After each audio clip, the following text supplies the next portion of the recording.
Hi guys, so lumipat kami ng hotel. This is gonna be our hotel for 4 days.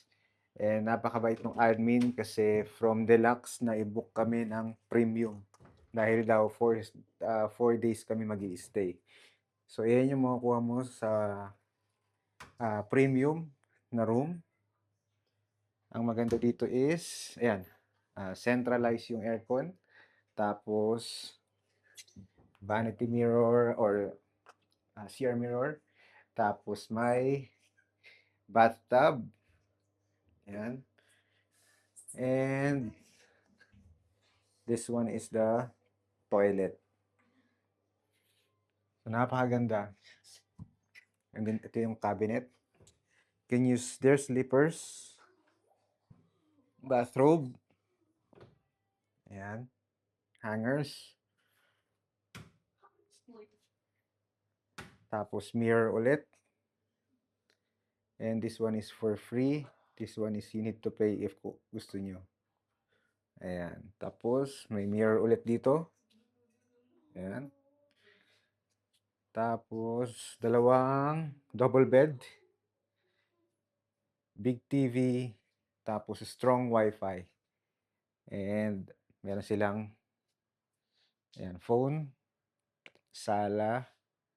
And ito nakakatuwa, may letter pa sila for us. For appreciation po. Then, ito yung vanity mirror. Ayan. So, ang laki-laki niya. Ayan.